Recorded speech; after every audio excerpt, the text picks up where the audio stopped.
Welcome to the Hacksaw podcast. I am Everett, joined by Jordan. Say hi, Jordan. Hey everybody. What do you think? I like it. I like your I like your of mice and men intro voice. Oh, okay. I wasn't going for that, but I'll take it. I just figured since we got the audio actually sounding good, I should try and This is put awesome. on a little bit more of a little bit of a. We figured it inflection out. to my voice. We figured it out after a good month of a trial and error. We figured out how to sound not like you're listening to ISIS radio chatter in some kind of dial-up Kurdistan situation. We actually sound like we halfway know what we're doing. Yeah, and luckily it only took us one episode to figure that out. So. Yeah, exactly. One episode. That's exactly. See, that's exactly what it was. Absolutely. But we're on to episode 2. Last episode we covered Christopher Nolan, and this time we are moving on to somebody that recently has, he's been making some waves online. He's been kind of back into the spotlight. We're talking about Elon Musk. Yep, we had to do it. We had to do it. This guy has just been like, just been batting 1,000.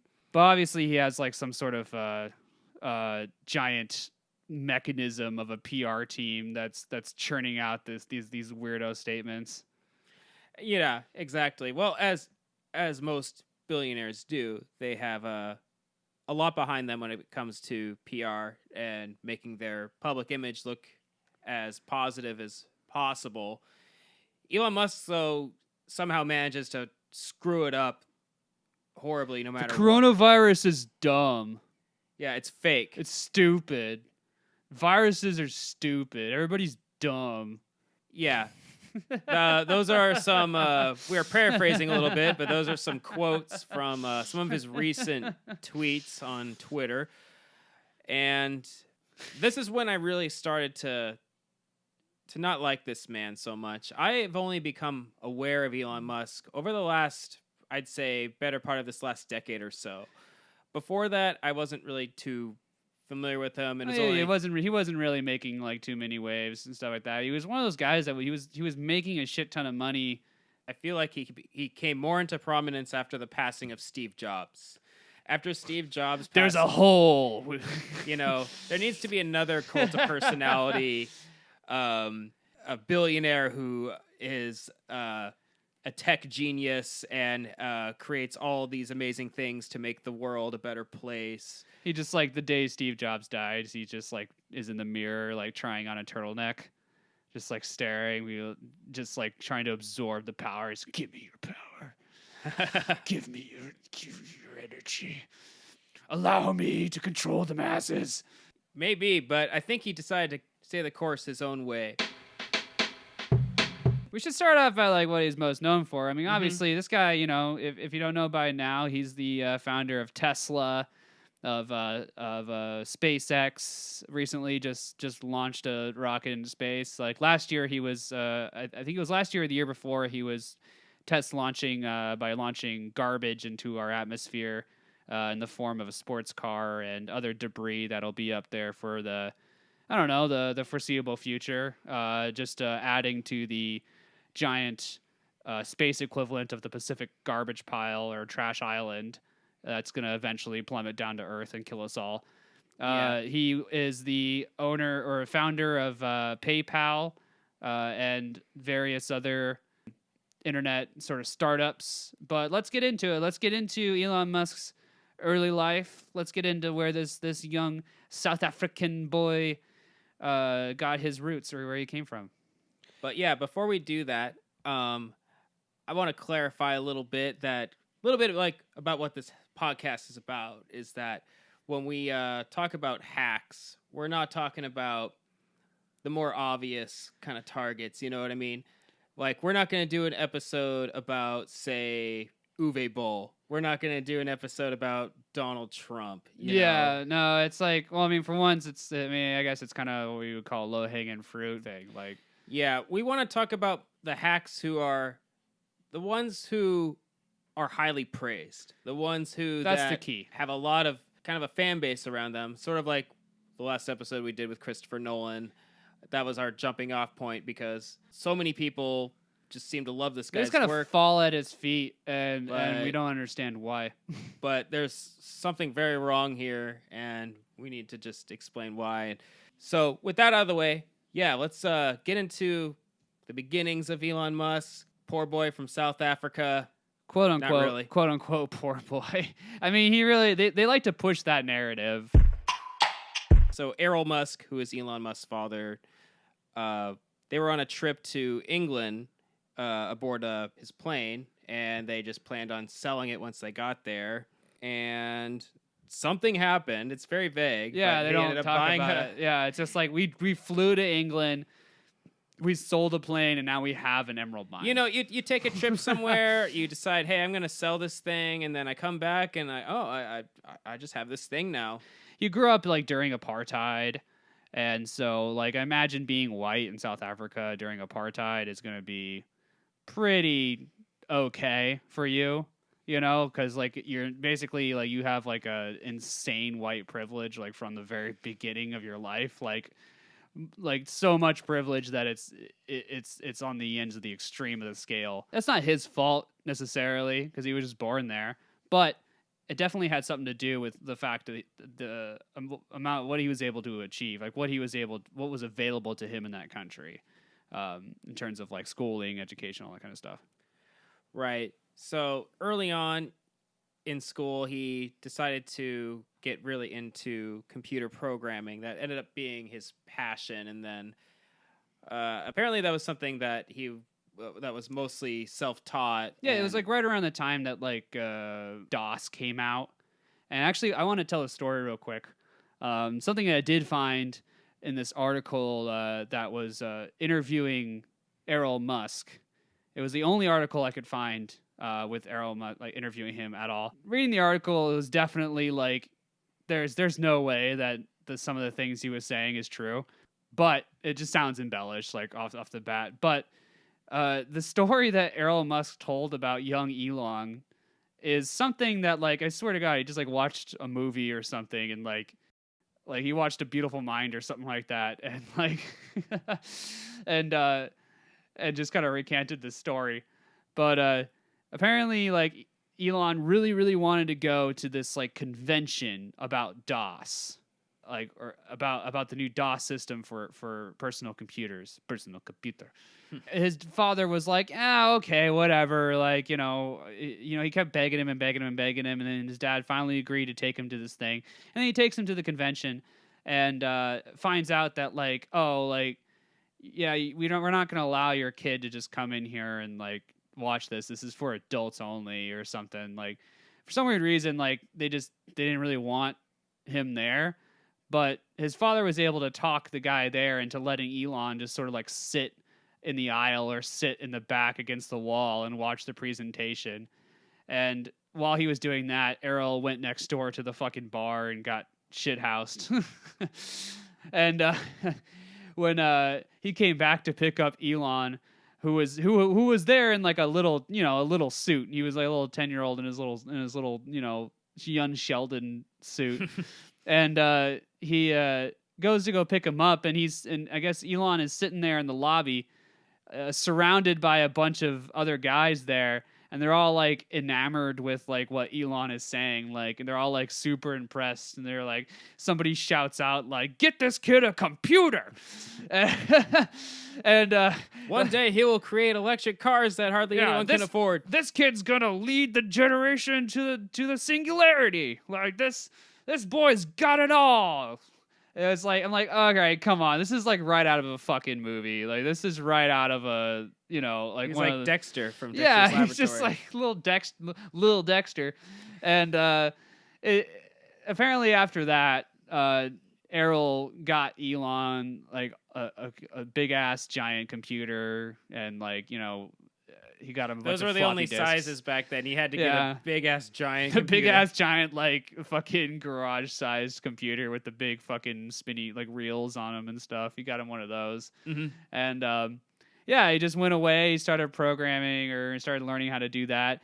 And he got so introverted to the point where it's all he ever did. Like, he didn't have like too many friends, at least from what research we've seen. Like, he wasn't really like involved like socially. He wasn't a very social kid. He was just like one of those kids that was just in his room all day on his computer. Something a lot of us can probably relate to. Right. But yeah. Well, that's one thing that I've noticed about looking up his upbringing is there's really not much you could say about his childhood. That's no, it's nothing really like that he does hint at his father being abusive or being somewhat of a pretty much a hard ass and just kind of a dick. Yeah, and they've been estranged, or he's been estranged from him for quite a while now. So oh yeah, that's pretty much it. So yeah, like the last thing about his dad is that he pretty much just like cut ties with his dad when his dad decided to marry his 30-year-old stepdaughter at age when he was in his 70s, and that was of recently. And like I guess ever since then. Yeah, I guess ever since then it was like, all right, we're gonna be done with you. I get that. Elon went on with his life. He went to college for a little bit. He kind of hopped around from different colleges. He stuff. Spent like different amounts of time at each one. Sometimes like a year or two here, and then like some places like just like super briefly. And then in the mid 90s, he just really wanted to get started on the whole World Wide Web. The internet. The information superhighway was... Check it out, Dad. I'm surfing the web. Yeah, it was coming right into our living rooms, and it was this new thing. We were all getting our AOL, 50 free hours of AOL CDs in the mail. And save them up, man. Stacked up. It was quite an exciting time. So his first company they created was this thing called Ep.2, which was kind of like an internet yellow pages for, it was like an internet phone book for businesses. For businesses, yeah. So it was something that was pretty practical for the time. I thought it was a really good idea, honestly, just because like if you think about it, it sounds dumb now, but back then you gotta remember like the internet was like there was nothing there. Like, I mean, there was porn. There was like... But that was it. There was like porn and like, hooligans, and I think that's it. And then you had like ESPN News or something like that. That was it. There was a place you could go online and read like Garfield strips or something, maybe. Yeah, you could download Garfield comics and stuff. Takes 9 hours to download a panel of Garfield. Just one image, just slowly loading. Takes one, like... All right, so it's Monday. All right, next image. Download. Oh, shit. All right, I'll come back. So that company, I think, was fairly successful. It was around for several years, then he sold it, and then he sold it to Compaq Computers. Yeah, remember Compaq? Yeah, it was my first laptop, my first couple laptops, I think. Absolutely, yeah. Good thing he sold it to them because, he ended up getting paid pretty well. He made $22 million off it. Oh, my God. And $22 million in, like, 90s money is, like, $4 billion today. Yeah, he could have made the Avengers with that budget or with that much right there. He could have made at least half the Avengers movie. He could have made Avatar for that, if he adjusted that for inflation. And after that, he basically took some of that money and he created PayPal. And a lot of people don't know that, actually, about him. That's where he really first started to make his mark, I think, publicly. Because PayPal, I remember when it first came out, back when I was in middle school or high school, and I started getting into sites like eBay and bidding on stuff or selling stuff. And it's still around today. I still use it. Oh, I still do too. It's great. And it was pretty revolutionary, honestly. Yeah, for the internet. It was because that's one thing that wasn't really figured out a whole lot up to that point, which was, and this was something that a lot of people were not so sure about in the early days of internet, was making transactions. Yeah, it was like, people are pretty like hesitant to probably do something like that. Right. Like say when Amazon first started out, it was just selling books online. It was just an online bookstore, and a lot of people were like, oh, I don't want to like put my card information onto the internet. Who knows where that's going to go? And nowadays we do it all the time. And well, I mean, in all fairness, it's always been mostly fine. Yeah. Like, if you really think about it, identity theft does definitely happen. It's a common thing, but it's not like, you know, one of those things where it's like, you know, it's the same. It happens the same as like you get mugged and robbed in real life.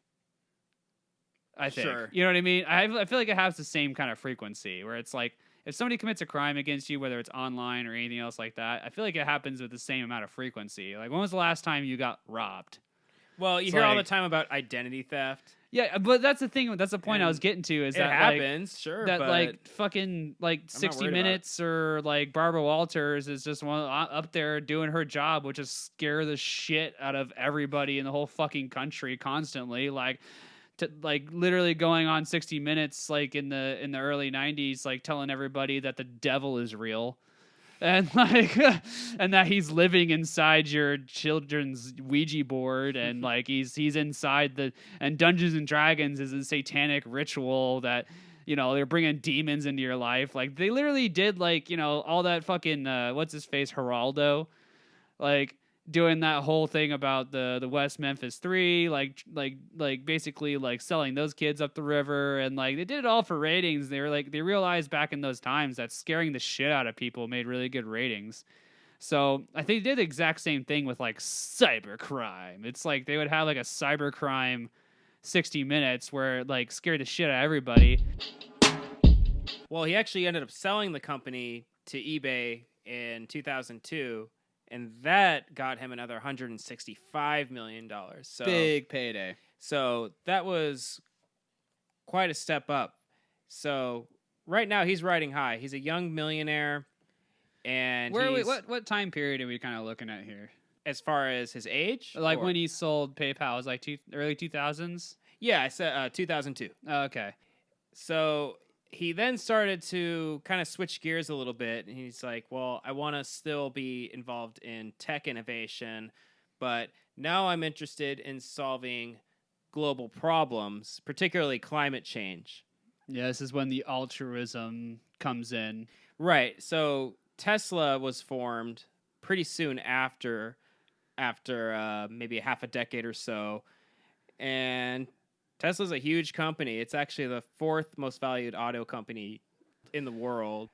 Absolutely, yeah. I mean, And- it's really like carved its name out by like being one of the foremost luxury vehicles or luxury car companies out there. Let me stress that word, luxury car companies, because the one way you solve global issues like combustion engines and greenhouse gases and pollution from cars and stuff like that by making electric. Sure, yeah, let's make all electric cars.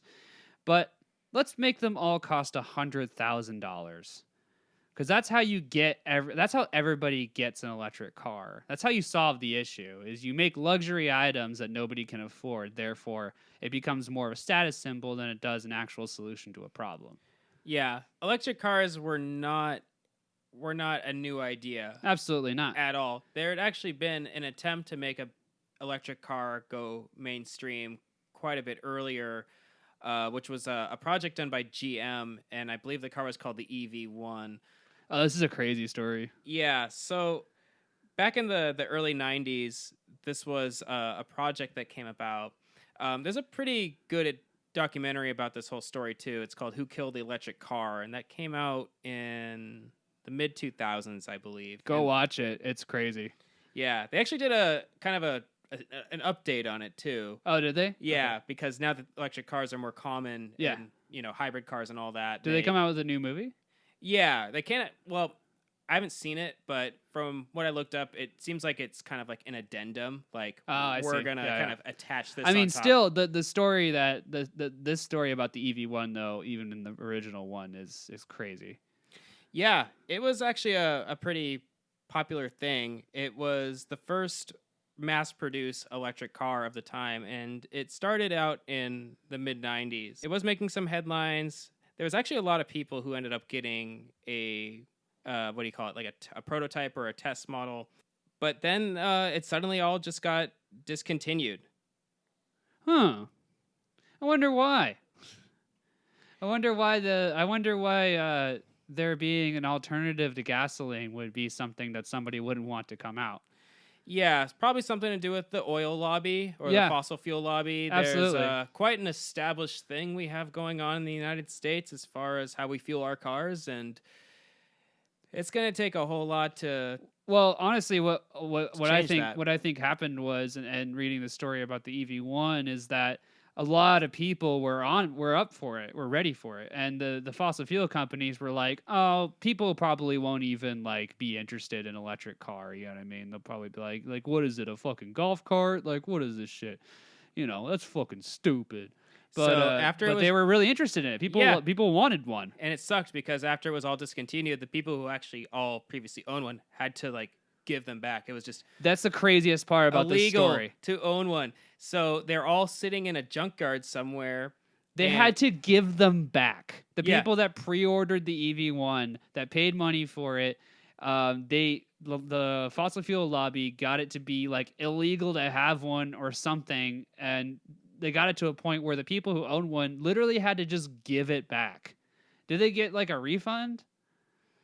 Probably. They were just repossessed. I imagine there was some sort of refund because you know, Yeah. I can only assume it's not really I just don't put it past It's them not really saying to like ex- just be like, no, you don't get your money back either. yeah, from what I've read, the only one that exists currently is in a museum somewhere. It's in the Smithsonian. Oh my god. So there is evidence that does exist. So anyway, for a brief period of time in the 2000s, or for most of the 2000s, I should say, the electric car was just kind of a dead idea. And then Yeah, it was dead. It was killed. It Yeah. was murdered. And then, you know, there was that Al Gore documentary that came out. Remember the Inconvenient Inconvenient Truth? Truth. This was in like 2004, 2005. It was a big deal. I never saw it, but I The get it. polar bears are dying. I read the synopsis. I read the summary. I get it. Yeah. No, it's a good actually it's a good movie. It's got some really good points. I mean, if you haven't seen it, I mean, I think it's still relevant today. Yeah, I'm not knocking the documentary. I'm just Yeah. saying I didn't see it, but I get what it's about. Yeah, And absolutely. I think this kind of brought about a popular, it brought back an incentive to develop more green energy solutions to certain machinery that we use, like such as cars. So, It wasn't even really talked about before that documentary came out. right, well, issues such as climate change have been around or have been talked about since I think the 60s or 70s. Yeah, a lot longer than people think. But now that more research has been done and more evidence has been collected, it's become an even bigger problem, and it's not something that can be just really set aside at all anymore. And Absolutely not. So Elon Musk, Yeah. he feels so he's gonna come out with he's gonna start this whole company. He's gonna start Tesla. He's gonna try and get electric cars out there. But this comes back to what I mentioned before, is that these cars are just they're not affordable cars. Like if you're going to try and solve the problem of combustion engines and try and solve the problem of everybody polluting the air and stuff like that, you don't do it by putting out, $100,000 cars. The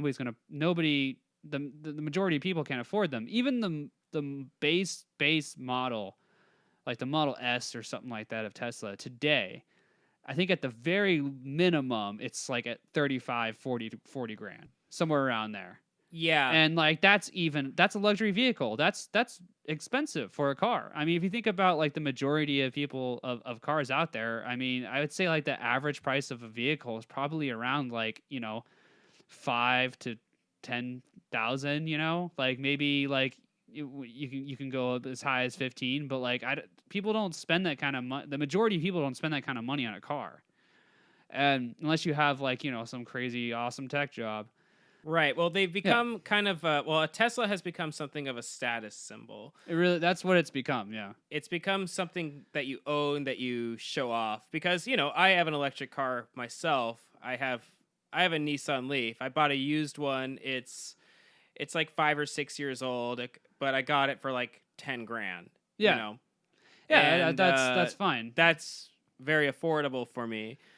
There's a certain appeal to the Teslas, but they're just, like you said, they're just not really in the price range for most people looking for a new car. And it's not like the car is like super cheap and he is it's not like the car itself is like a cheaply made car and he's just marking it up a lot. It's like it's what he's deciding to do with the car that makes it expensive. It's like he's not using like he's not going for efficiency or just going for a car that just is a decent car but is electric. He's going for a luxury look. He's going for a luxury stuff. He's going for the luxury interior with all the gadgets, all the touch screens, all the stuff. He's going for that aesthetic. So obviously it's not a markup, it's just the actual price of the car. And I just think that like sure, I have nothing against Elon Musk for wanting to do this. Like if that's just what you want to do, you want to make a luxury electric car, there's nothing wrong with that. The problem that I have is that he's kind of hiding behind this altruistic like it's for the environment type thing. And that's just not the case. It's just really not. Yeah, and now there's much more affordable options available. If you're looking for an electric car, there's lots of different ones to choose from that are much cheaper. Yeah, than... Honda's got one. Nissan's got one. Yeah, Chevy's got one. Chevy's got one. BMW's got one. There are options out there. Ford's got one. They're pretty much most car companies are on board with the electric car thing now, or at least doing hybrids. So it's not like Tesla's your only choice. And the thing about Tesla too, not just being you can get your Tesla merch too. It's not online. just You can get your fucking Tesla T-shirt. You can get your Tesla track pants. You can like drive your Tesla wearing your Tesla zip up hoodie and walk into fucking El Gauchos like fly as fuck. This is like you said, it's a luxury. It's a luxury item. A luxury item, and then it's he wants to make like the sports car of electric cars.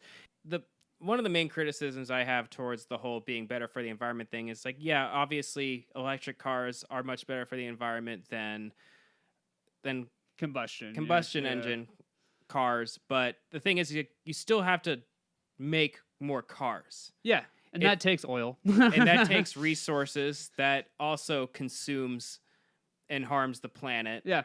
And it still creates pollution just manufacturing the cars. Even like recycling centers where all your recycling goes and they sort it out, they have giant fucking smokestacks that pump out smog into the air. Like it's like that place just recycle, just actually like the process of recycling your recyclables causes pollution.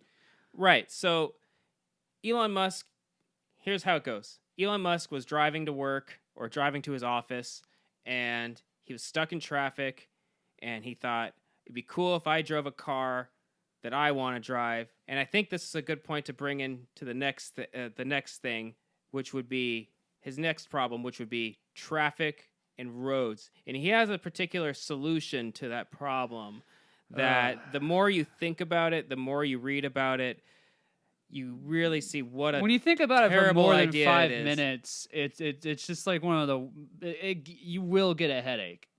Like it's one of the worst ideas ever. So Elon Musk, like let's go back to Elon Musk sitting in traffic. Okay, he's in his Tesla. He's playing fucking Donkey Kong on his screen with his self-driving car. He's got like a 57-inch screen on his dashboard that he's watching Avatar.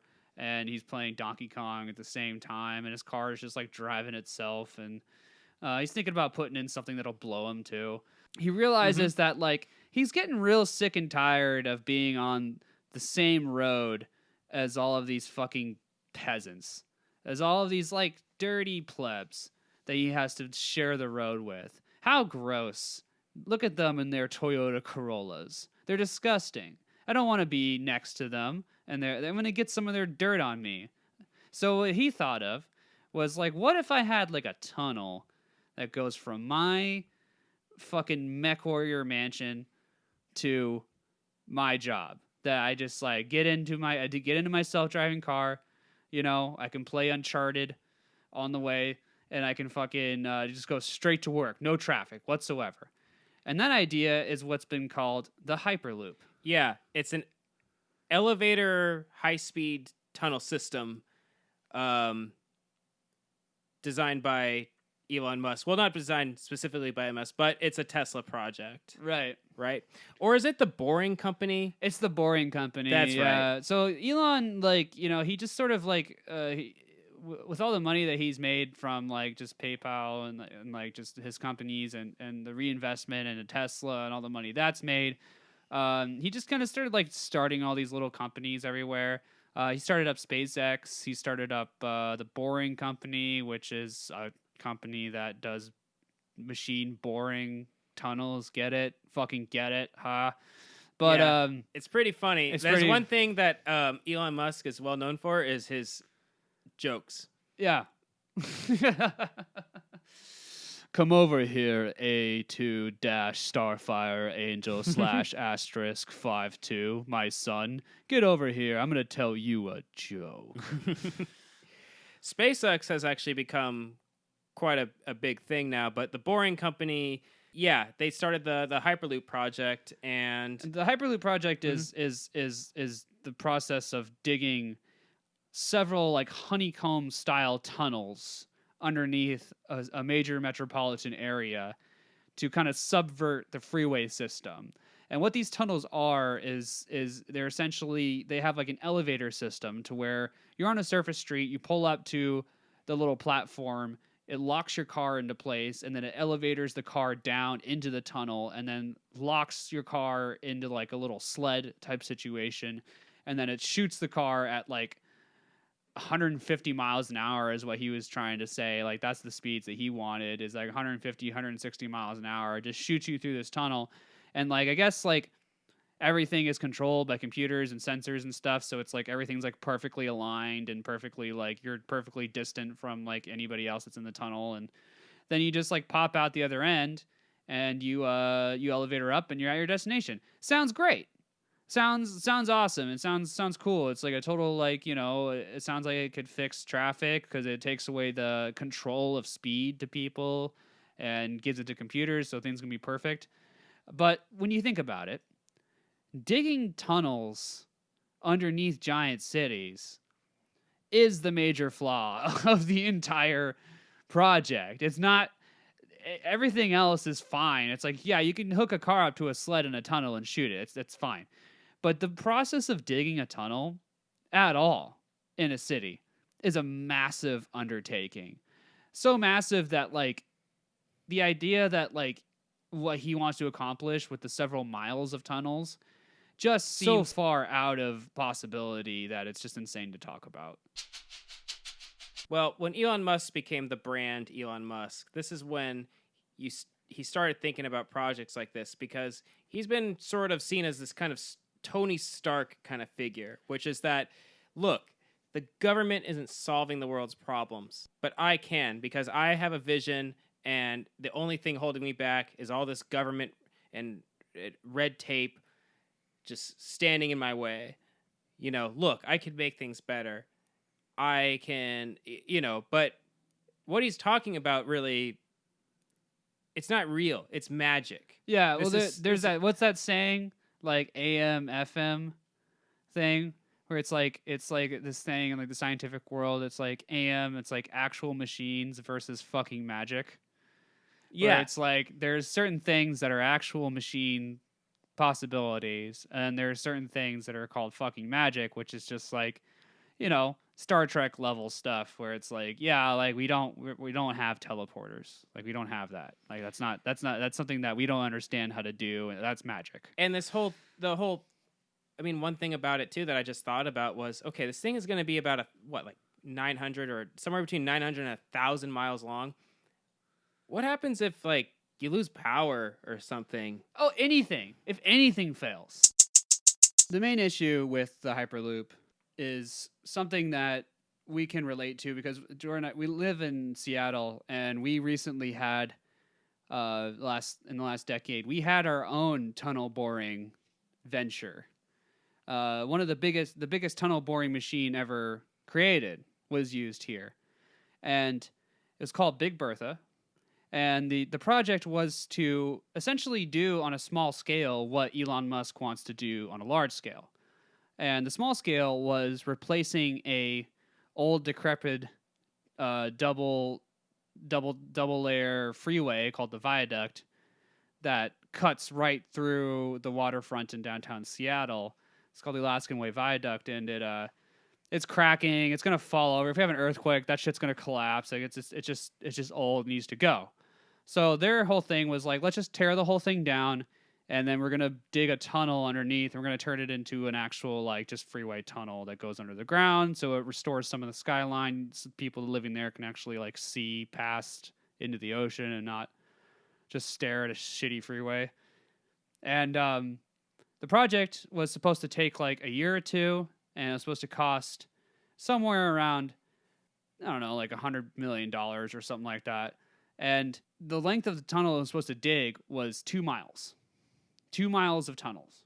And it was supposed to dig, relatively quickly. It's one of the biggest tunnel boring machines ever made. As soon as the project started, it immediately ran into problems. It immediately ran into problems with groundwater, with soil, with the heads of the actual drill breaking way more often than they expected it to break. And they were digging underground to the point where they had to deal with actual pressures, like atmospheric pressure. And so the people working in the tunnel under there, in order to actually like work down there, you have to go down there, you have to go into a pressurized chamber and sit in there for 30 minutes so your body gets acclimated to the pressures down there. And then you can go work for a certain amount of time. And then when you leave, you have to go back in the pressurized chamber. And the reason why this is important is because it adds on to the amount of hours needed, the amount of man hours needed to actually get this project done. So you have all these little ins and outs to get this thing done. And every single month they were running into a new problem. There was actually one point where the drill completely failed, completely broke. And they had to actually drill a hole from the top of the surface street down, directly down into the tunnel at like a 90-degree angle to actually like pull the drill out from the top, because you couldn't back the drill up. You couldn't actually reverse the drill. So they had to go through the top. So they had to dig a whole new tunnel, and that took another, 6 months or so. This project went billions of dollars over budget. The actual like surveying of the land, like it was a nightmare. And they only had to go 2 miles. And this thing took several extra years to complete. They finally did complete it, but it was just a huge nightmare. It cost a lot of people, like politically, like it cost a lot of people their seat in office. Like it cost a ton. Now that was a project that was going 2 miles. Elon Musk wants to do hundreds of miles of tunneling, and just reading up I'm not an expert at all about like digging, boring, tunnels or anything like that. But what I did see is that like stuff that like makes sense. Like, for example, you can't dig in certain places that have certain types of soil. If it's too soft, it could collapse on you. If it's, it's too hard, it's going to break your drill up. You can't dig in places that already have like water lines and power lines, all kind of stuff like that. That's all got to go and got to be moved. You can't dig in certain areas because certain people have property rights that extend down into the earth. Like you can't, like technically, like when you own a piece of property in certain places, like you own the soil underneath of it too, and you own all of it down there. So you're gonna have to like buy out all these people. And like Elon Musk has a lot of money, but doesn't have that much money. Like he's a billionaire, but he's not a trillionaire. Right. Yeah. Like where is this money coming from? And the only thing that I could think of that would actually even make this project happen or even begin to happen is he would most definitely need like government intervention. Yeah. And at that point, especially for a project of this scope, think of all the different counties and cities and property owners and businesses that you have to get approval from in order to continue. I think it'd be impossible. What happens when one guy is like, nah? Right. What happens when one guy is like, nah, you can't do that. Nah, you can't drill here. No. And then they got to go to court, and that's going to take another year. It's like it's just becomes this whole thing where it's like you can't just do that. Like, like technically, yeah, you would think that you could, but you might not even actually physically be able to with what's underneath the ground. Some of these cities are not built on very stable stuff. Like sometimes they just like they're not even. Some of these cities, like when they were first founded, weren't actually really meant to be huge cities. Like just think about LA in general. it was founded as a little frontier town. It just kind of blew up and became this big sprawling metropolis. Like, Yeah, or same with Seattle. yeah, Seattle wasn't a really logging town. Seattle wasn't a very huge city until like the late 1960s or early 70s when a lot of companies started to start here. You know, you think like Boeing, Microsoft, yeah. Starbucks. You know, a lot of these major companies that are worldwide. Yeah, You know, reinvested back into the city and they built it billion-dollar up. companies now. But yeah, everything you said there about the Hyperloop just kind of goes to show just how dumb he is. I mean, I'm not saying Elon Musk is like an idiot. No, obviously he's extremely intelligent when it comes to certain things. When he's he comes a smart to like, guy. Like I'm not saying like he doesn't know about engineering. I'm not saying he doesn't know about computer programming. I kind of trust he knows what he's talking about with a lot of that kind of stuff. But he just goes so far out there with it's more of like his entrepreneurial self talking than it is his logical self talking. Honestly, like, I would not be surprised if the Hyperloop and some of these other projects that he's talked about were never meant to come to fruition. Like, they're literally just things that he's saying to try and drum up some kind of some attention. Right. And I think this kind of comes to the point where Elon Musk is mostly held up. He's mostly held up his status because of his support from his fans and his government subsidies. The cult of Elon Musk. Yeah. His companies are very popular, but they're mostly held up from just handouts he gets from the government in a lot of places and from his donors, from his stock, from his shareholders. Well, his companies seem to be held up by, like, they don't seem to be companies that really make money. Like, they don't really like do anything profitable. Like Tesla, like, you know, recently was going through a situation where, especially with the virus and everything like that, like Elon was basically keeping his workers there well into the pandemic working, like well into when they shouldn't have been there. It's pretty obvious that he was downplaying the whole virus and he was keeping them working the whole time. And a lot of people got sick, and you know, it's just because Tesla was not going to make its numbers. It was not going to break even. And he kept them there working, and they did. They broke even, and they did all right, and the stocks were going way down. They kind of bounced back a little bit. Well, he saw that the next quarter was coming up, and he saw an opportunity to increase the number of zeros in his net worth, and said, "What about 4 more zeros?" Okay, I'm at $39 billion net worth. Let's get that into the 40s. Yeah, I know I 39. can. I'm not gonna walk around the fucking gala saying 39 billion. Because when you're worth that much money, a certain flip switches in your head. When you become worth tens of billions of dollars, the only thing you really care about at that point is like, I don't want to lose any money. I just want to make more money. Which, you know, or you don't even necessarily care about making more money. It's more that you just don't want to lose more money, if that makes sense. Well, yeah, and it's also it becomes like a competition in a way. Right. Where it's like you're mostly just like at that point you're mostly just like competing against other billionaires to become richer. Is like the only thing that I can imagine is or to gain more power. And you know, because it's one of those things where it's like I imagine what it is that being that rich comes with a certain freedom. It comes with a certain like freeing of the soul in a way. You know, you could do anything that you can buy with money, which is a lot of stuff. Like you can go anywhere you want in the world. You can start whatever venture you want to do. You can do any hobby. You can do anything. You can climb any mountain. You all this stuff that where it's like most of us, like, you know, if we had the money, we would be doing all sorts of things, but we don't because we can't afford it. But like when it comes to like you being that free, you want even more freedom and omnipotence.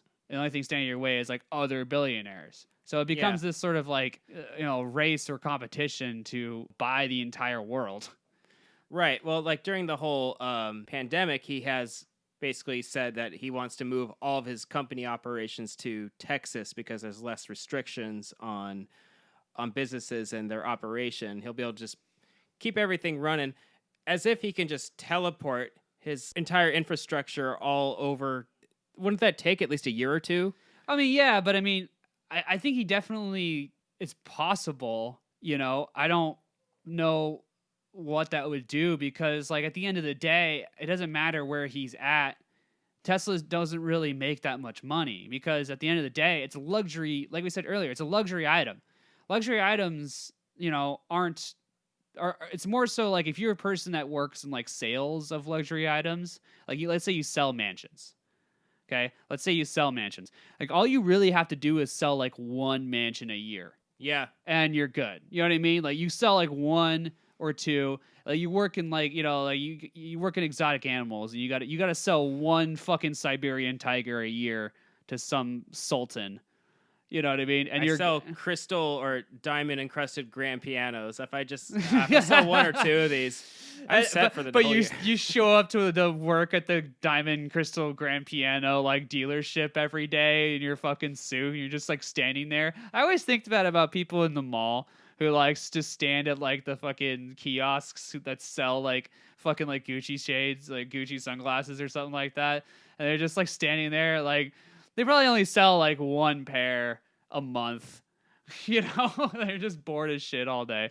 Yeah, like I was at I saw it was like a store at the mall in China that I saw that was selling these very high end drones that were all going for like 10, 20 grand or whatever each. Yeah, it's like, oh man, I got 20 grand burning a hole in my pocket. Oh, there you go. I'm gonna go to the mall and buy one of these. Yeah. It's a hard sell.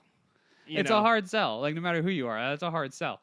But yeah, like but the thing about Tesla is that it's just like that. Like the numbers don't lie. Like they don't make the company does not have a good time making profit. It has to work really hard to turn a profit. So regardless of where the company is located, I don't think it really matters, because he still can't sell as many. That's true. It's like maybe like if he's in a place where it's like a little more conservative and they're more on the lines of like this virus is stupid and we don't believe in it, then we'll let you have your workers there and we'll let your workers die there. It's fine. Maybe he can make a few more cars and maybe that'll thing. But if you're just adding to your stock at that point, if you're not selling them, you're just piling them up. And yeah, like I said just a moment ago, the thing that's really propping him up in terms of like his status, why he's like still relevant even after every failure that he has and every cringeworthy press conference that he does. Oh my god! Every presentation, the fucking Cybertruck presentation, like everything. I don't think we even need to say anything. We don't even need to say that. that. Just watch the 2-minute video clip, and it's all right there. But his fan base is something else. It really is. Like they will literally, if anyone really writes out or sends him any kind of thoughtful criticism, his fans will just jump in front of the bullet for him every single time and just say, well, hey, look, he's doing everything he can. What are you doing to help the planet? He's doing more than most other people are doing. What's the problem? I've seen that statement probably at least 100 times. It's almost copy and pasted every time. Like anyone, he literally like holds up like a fucking muffler at the fucking Tesla convention. He's like, "This is the new Tesla muffler. It is designed. It's Bluetooth. You can play Grimes music on it. It'll blast out the back of the Tesla as you're driving." And the whole crowd will just erupt. Like it's like everything. Like even like the Cybertruck presentation, maybe they were all plants, because they didn't really like react at like the way you'd think a crowd would react when he threw a ball at the unbreakable window and shattered it. Well, all of his public events, all of his presentations, they look like they're like E3. They're like rock concerts. Yeah, they're like E3. It looks like a video game conference, I think that's what it is that like the aesthetic of it appeals to like those nerds that literally like sit there and like, look, I love playing games too, but here's the thing. Like just watch look at the new games that are coming out. You don't have to sit there and watch all of like who the hell watches all like 9 hours of E3?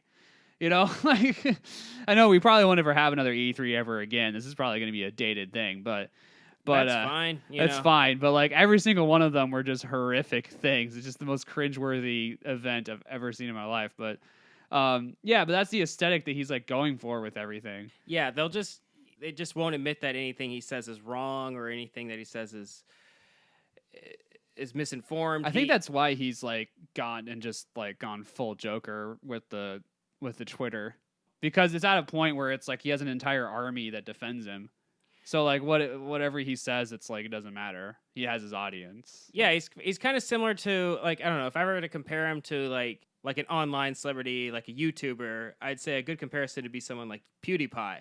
Right, like somebody who's like insufferably annoying, but he has like a rabid fan base to the point where it's like anything he does is like cheered. He has a certain appeal. I haven't really watched any of his videos just because I can't. No, but I I've can't seen either, some of no. his. But I've seen some of his, because it's it's for kids. Yeah, it's bad. But I've seen some of his stuff. Things like kids watch are bad. But when I was younger, like 10 years ago when he first started out, I did like see his early stuff, and I thought it was dumb, and I didn't bother to pursue it more. But now he's become this sort of icon of the internet, and he just keeps messing up by, saying the N-word or Gotta stop saying the N-word, man.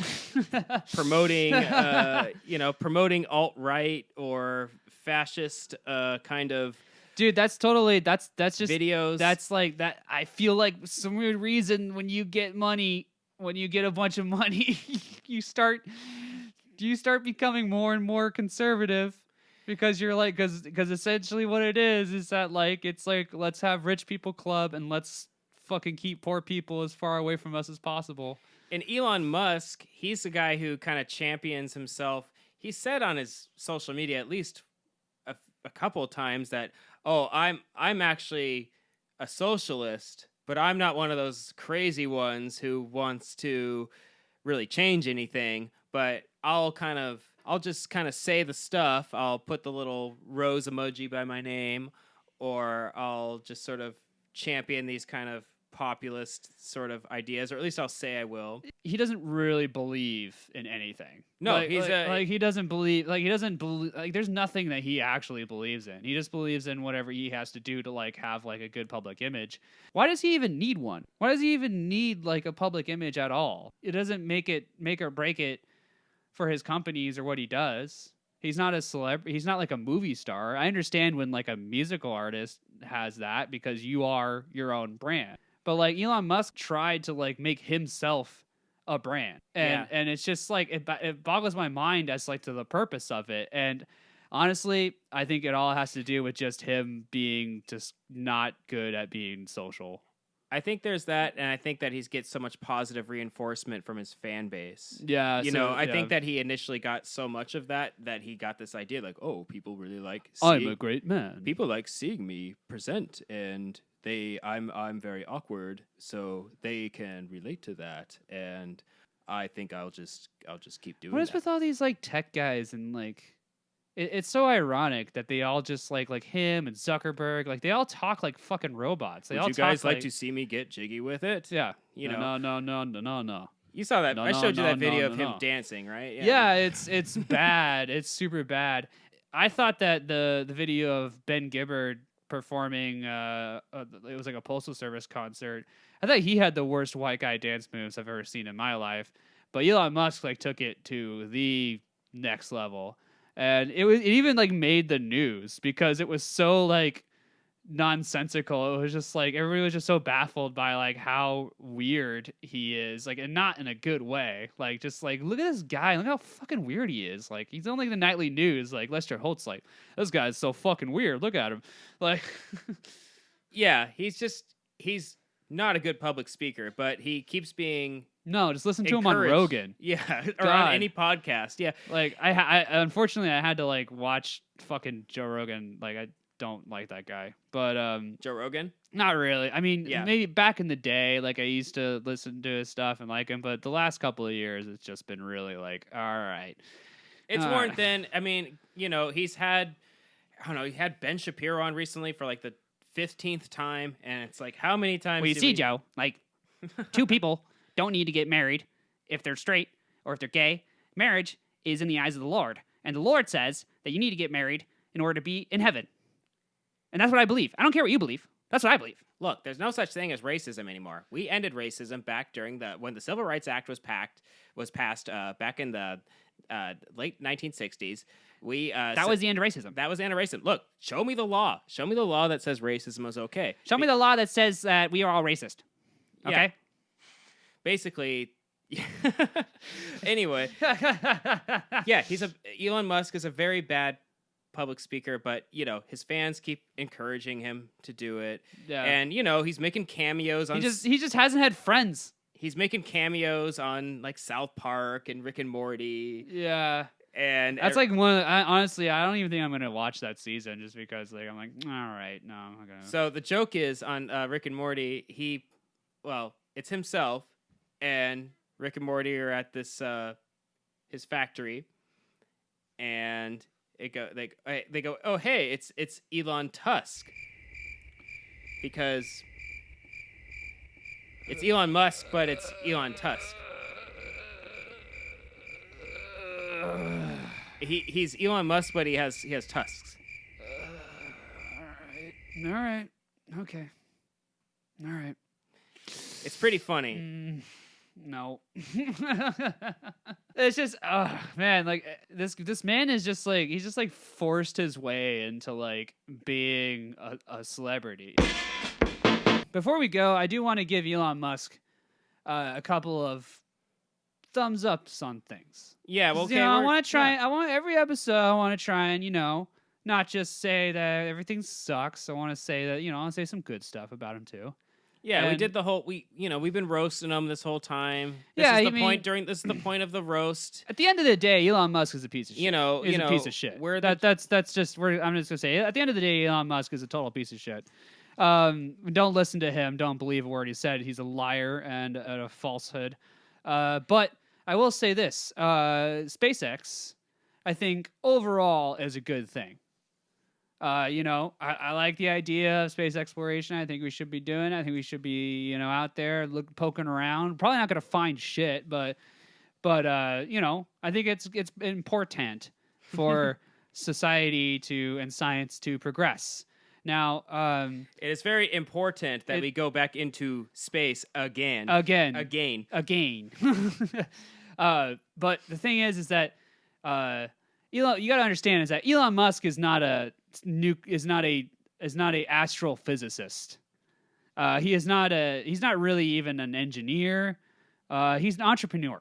He's an entrepreneur he's a tech savvy entrepreneur who learned how to code, and that's basically what he is. I think he can speak to engineers and programmers. I think that's his thing. He knows how to communicate with them. He knows how to communicate. I'd say he knows the terminology. He knows how to communicate. He understands their language. Yeah, he understands their language. I get that, but he himself, this is like the one smart thing that he's really done of recently is actually what SpaceX is. He pretty much just funds SpaceX, and everything after that, like I don't think maybe he does, but personally, in my opinion, I don't think he has anything to do with the actual nuts and bolts of the project, which it's probably obvious that he doesn't.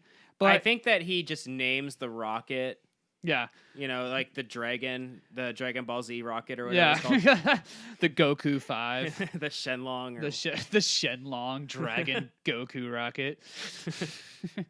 But I do, I think SpaceX is cool. I'm totally fine with it. I think that we should always be, working towards something, in that sector. Yeah, we should always be working on something when it comes to space travel. I'd say that SpaceX overall has been the least cringe of all the, and PayPal too. If we go. Well, yeah, PayPal, yeah, for sure. But I mean, that was his entrepreneurial side, sort of taken out. I think out of everything, those are the best things that have come about from his presence. Yeah, and I a lot of the stuff they've been doing over the past several years or so has been cool, and I agree. I think that space exploration is something that we definitely need to focus on our problems here, but I get that argument. But I see where they're coming but from. I think we can kind of do both. I think there's also Yeah. there's a sector for space exploration and looking at possibly colonizing places such as the moon or Mars. I don't think Elon Musk is going to be our savior in that, in the sense that Well, he's gonna be saving somebody. He's we were talking about this. Like he's definitely eventually he's just gonna build the space arc, the cyber arc. the cyber arc, where he's gonna fucking go on there with his weird children and his other rich, whatever rich nobles want to go It's on going there to be with him. constructed on the top of Mount Sinai or whatever the Yeah. mountain that Noah's Ark was supposed It's to be gonna on. be launched with with nukes behind it, so it just destroys things like as it blasts off into the air. Well, I predict some kind of like spinning motion. Right. It's going to start generating and just obliterate everything right. in its surrounding environment, kind of like a Mount St. Helens sort of thing, where it just Right. just Yeah. sends out a destructive cloud that, and we're all going to be reaching up. Just and saying, annihilates a village. the world's on side. fire. Yeah. It's like Australia earlier this year. The entire world is just engulfed in flames. Yeah, we've gotten to the point of global warming where like everything is just constantly on fire, and that's when he's gonna take the arc up. We're all crowding up or reaching up and going like, Elon, save us, save us. And he looks down and he says, "No." Yeah. Yeah, one guy manages to reach up onto the platform by the door, and Elon Musk stands there with his arms folded. He looks starts down at you, stamping on his hand. Like, Yeah. fucking just starts and then he starts says, crushing his fingers. and then he goes, "Huh, I'm Pickle Rick," and then he stamps the guy's foot down, and then he falls to his death. That's my prediction. Long live the king. It's gonna be some kind of meme. Yeah, it's gonna be. He's gonna leave on a meme for You know. sure. Absolutely, this weird South African face, like definitely looks like he's not from America. At that point, he might have some kind of two-face thing going on. Well, yeah, I mean, at that point, he probably would have been alive for like 250 years or something like that. Half robot face, half Yeah. human face. He's gonna be the first one that is like part like bionic or whatever like that. Like he's gonna have like part like cyber parts or whatever. He's gonna look like Jax. Well, for Mortal Kombat. Yeah. But I imagine that like that kind of stuff is like it's gonna probably like eventually look like just regular human arms, but he's gonna have like super strength and stuff. He's got like flamethrowers that comes out of his wrists. Like I imagine like he's one of those guys where it's like he just needs something to spend his money on.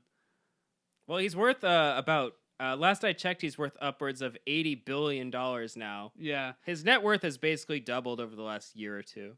that's insane. That's a lot of money. That's a lot of scratch. I think once you have 40 billion, it's pretty easy to get up there to 80, though. Well, that's what it is. Is that like you have a bunch of money, you just like I'm gonna put it in the stock market. Yeah, you can put people that like do the stock market now. They put in like $1,000 and like you get like 1,200 back. But like when you have like $40 million in the stock market, Yeah, then 40 billion.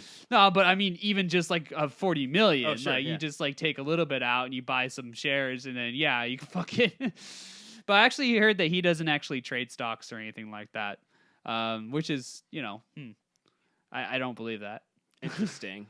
I heard that he doesn't do that. Like he doesn't do anything with the stock market. I mean, he just keeps his money, but he has to increase it, somehow.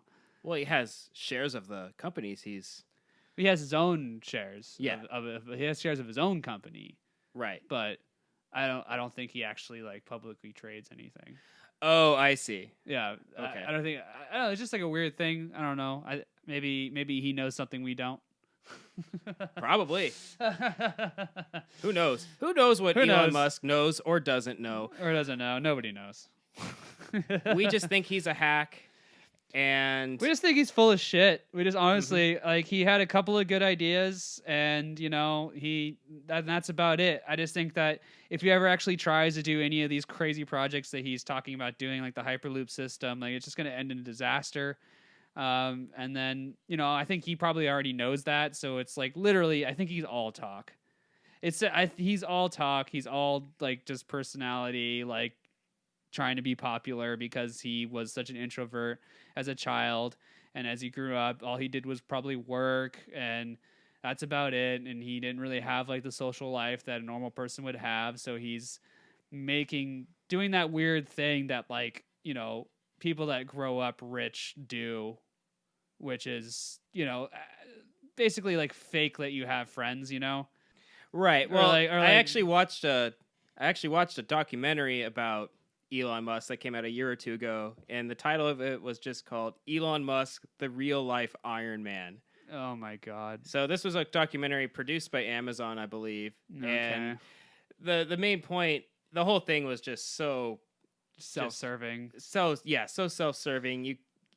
There's nothing negative about him whatsoever, or even there was no like gray area at all. It was just all very Elon Musk. If there's anything negative I could say about Elon Musk, it's that he just works too hard and he cares too much, Oh and my he's God. just it's so hard to keep up with him. I just work too hard. It was such an amazing experience working at one of his companies, but man, and he would just sleep on the floor, and he would just be always. I'm sure he did because he had no friends to hang out with, so there was no point in like leaving the And office.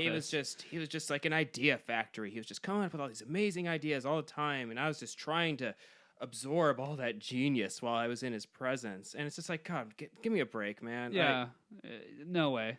I get it, but that's really what it's all about. He's just if you take like all of the mainstream media attention about Elon Musk, it's severe insecurity. Yeah, It's what it is. It's severe social anxiety and insecurity, like coming out in a way where it's like when you're a billionaire, it comes out in a different way than when you're like a normal dude. When you're a normal dude, you do things that are like cries for help.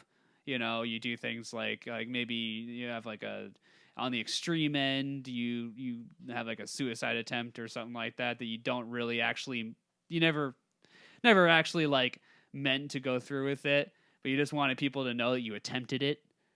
And that gives you the pity or whatever like that, it's just, and then there's like the same thing with Elon Musk. It's just like, I feel like nobody can actually relate to him, and he can't actually relate to anybody, and not for any like omnipotent reasons. It's not like he's too smart for people to like understand or anything like that. He just grew up weird. And he just grew up weird, and he grew up just like sitting in his room and nobody encouraging him to go out there and talk with anybody, because guess what? If he did, he probably wouldn't be a billionaire, for one. If he had friends and like relationships and stuff, like he probably wouldn't be where he is today, Yeah, exactly. I think that he's a pretty it's a lot of cries for help. It's a lot of cries for help. It's a lot of cries for help. And you just need to watch out for that. Don't listen to this dude. We don't wish any ill will towards Elon Musk whatsoever, but like just don't listen to his crazy ass on like Twitter or whatever he's going to say. Like he's all talk. Yeah. One last thing I'll say is hey, at least he won't ever be able to run for president. Nope. Nope, he wasn't born here. He wasn't That's born a good here. Law. It's a good goddamn law. Tell you what, that's a good law. He could run for governor, maybe. Yeah, he could actually. That's fine. Governors don't matter. But anyways, thanks everybody for listening. We will be back with maybe something that is a bit of a yin to the yang of the first episode. Or something else. We'll decide. I don't know. We're kind of running on the seat of our pants here. The first episode with Christopher Nolan, if you haven't seen that yet, it is on YouTube. Jordan did a fantastic slideshow to go along with that, so check that out. Yeah, thank you. And if you have any questions, comments, or suggestions for future episodes, feel free to send us a line at hacksawpodcast@gmail.com. And until then, see you later. Thanks for listening. Bye-bye, everybody.